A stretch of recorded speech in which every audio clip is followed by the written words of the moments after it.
This is my room. I'm waking up, gonna go to the kitchen. This is Brittany, my roommate. So we're leaving to go get our work done. The way we get around is on scooters. It's pretty much impossible to drive a car in Bali because the roads are so small. But safety first, am I right?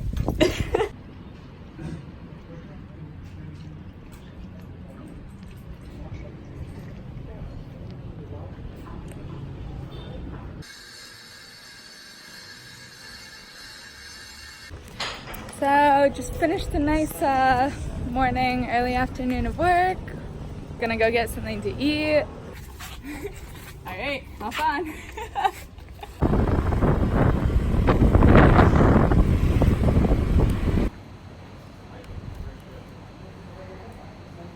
So now is my favorite time of day.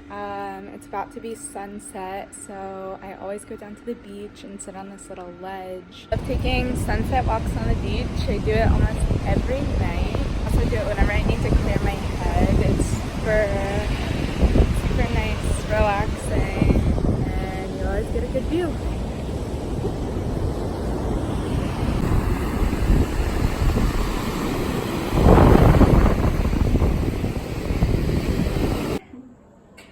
Got some asparagus and broccoli. Gonna make some pasta in a nice outdoor kitchen.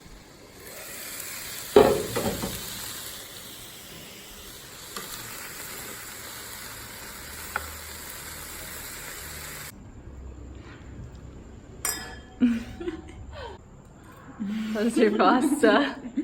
So good. But the temple is really going crazy across the street. Like they do every night, starting at about 9 and lasting until about 11, which is really annoying if you want to go to sleep early, but what can you do?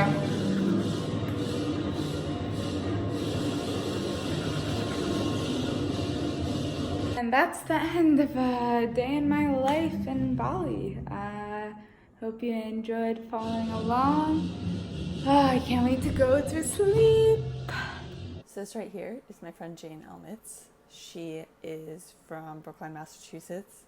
Wound up going to Syracuse for college, and then the day that she graduated, picked up, moved over to China, left China, went to Thailand, then Bali, then back to Thailand, and now is ultimately going to be moving to France for 3 months, where she's going to decide where she's going to settle down.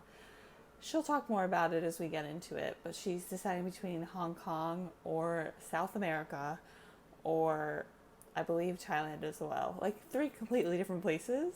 She's going to decide in the 3 months that she's picking up and moving completely somewhere new, and just has the craziest story. Jane, okay, the first question I have for you is your last year of Syracuse, when everybody's talking about what to do next, where was your mind at? Did you always know that you wanted to go abroad and travel for work? Did you want to start to apply for jobs in the US? Senior year, when everyone was talking about what they wanted to do, they never really had much to contribute. It kind of seemed like everyone got their job while they were still in school. I wasn't even applying to jobs. I had no idea what I was doing, where I wanted to go, and then I got this small grant that allowed me to go to Shanghai, and I was like, all right, we'll start with that. Your first destination was China. How did you go about finding that? What did you do once you got there? Did you have any fears? Was there anything you were nervous about? So yeah, my first destination was China, and like I said, it's because I got a small grant that sent me to Shanghai specifically. When I got there, I didn't really have any plans. I kind of like made this list of things I wanted to do and things I wanted to see. And kind of my first day there, I met a ton of people. This girl offered me a babysitting job, and that babysitting job turned into another babysitting job, which turned into teaching swim lessons for a bunch of Chinese kids, stuff like that. But then I eventually found my job. I think that came week 2. And I was kind of like, yeah, may as well stay, may as well figure things out over here. What difference does it make?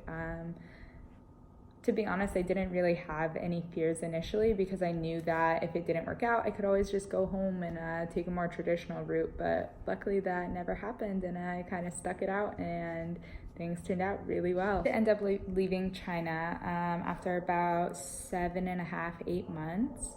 I just kind of knew that it was time to move on. I really didn't like working in an office. My job was really cool, but my boss was really mean. He yelled a lot. It's like, all right, time for the next adventure. In regards to your, online blogging jobs alongside freelance positions, how do you go about finding them, especially while you're abroad? How do you go about finding different places to live?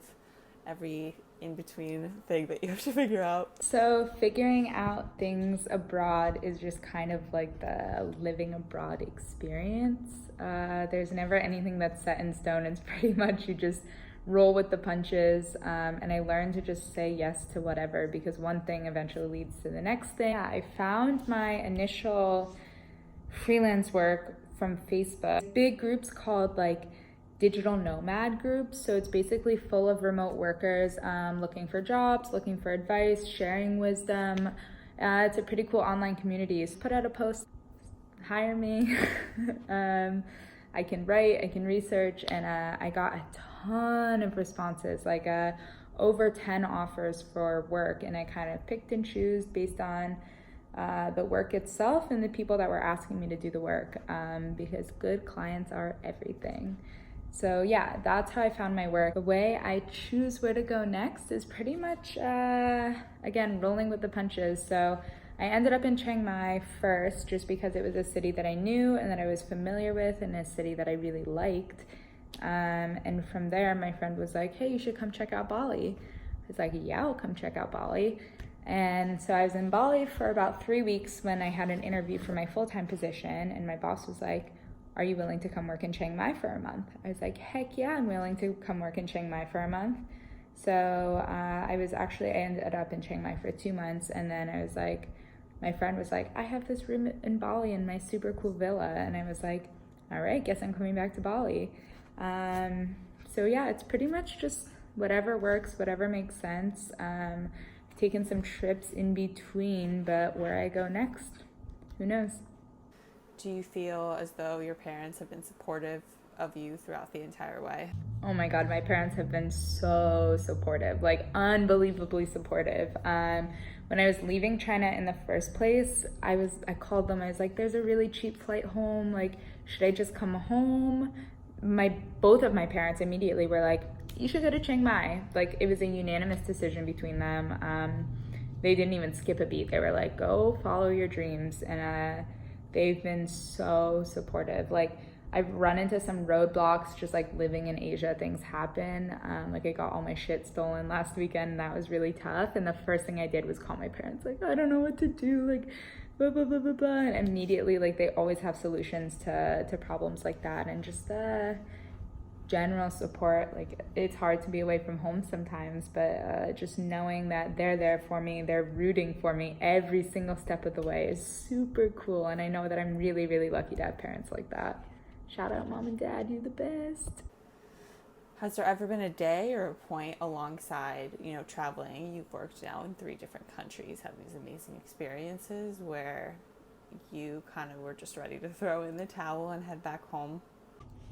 Deviating from the traditional path hasn't really led to many struggles, to be honest. I mean, I do have a full-time position, so I'm really lucky in the regards that I have a steady income. I always know when I'm getting paid next, kind of thing. At first, when I was just freelancing, that was kind of tricky because I was like, oh God, I'm making like $300 here and $100 there, and kind of piecing it together intermittently was difficult, but everything has seemed to really even itself out in terms of income, steady work, stuff like that. One struggle is I miss my parents a lot. I really miss being, just a drive or a quick flight away. We're a whole world away now, but I'm super lucky because they're gonna come see me in France in August. But yeah, just missing my parents, missing some Western luxury. There's literally no turkey in Asia. Like, I've been trying to find a turkey sandwich all week in Bali, and it's just non-existent. Like, there's not even a Subway. But yeah, so struggles, pretty minor in the grand scheme of things. I have definitely had those days where I wanted to throw in the towel. Like I said, bad things happen living in Asia sometimes. I got into a really bad accident in October. That could have been way worse than it was, but it was really bad. And after that, I was like, oh, I just don't know if Asia is for me anymore. My parents were like, no, like, you're staying. Like, this is what you've always wanted. You're not going home after something little like this. And like, when I have bad days, I'm really quick to be like, I want to go home. Like, I want to go to the doctor without having to deal with all this insurance stuff. Like, I want to eat a turkey sandwich. I want to, oh God, there's a lot that I want to do, like eat an Anna's burrito. But at the end of the day, my mom always reminds me, like, you come home, you're getting a job. Like, you're going back to office life. And that's just not something I'm keen on doing. I know that I'm super lucky to be having these experiences and kind of want to draw it out for as long as I can. And I'll come home eventually, but I was just talking to my mom, you know, it'll probably be between 3 and 5 years before I'm back living in the States. And what's next for Jane? Do you see yourself moving anywhere else? Do you see, you know, maybe working somewhere else? What's next? That's pretty much the $1 million question. Everyone wants to know. I want to know. Got no answers right now. I'm in Bali until 2 more weeks. For 2 more weeks, I'm in Bali. And then I'm meeting my boyfriend in Thailand, and we're flying to France to stay at his family's house through September. And while we're in France, we're going to road trip around Europe. We're putting a mattress in the back of his car, and we're gonna go everywhere and see everything and make some memories. And then in September, we're gonna decide where we want to relocate permanently. Well, permanently, probably for the next year. So on our list, we have Myanmar, Hong Kong, New Zealand, South America, and Canada. So it all depends on where he can get a job as an architect, where we can both get visas, and just where we want to be. So stay posted, keep in touch, stay tuned for what's next, because it's going to be exciting. Whatever it is, it's going to be really, really cool. So thanks for following along.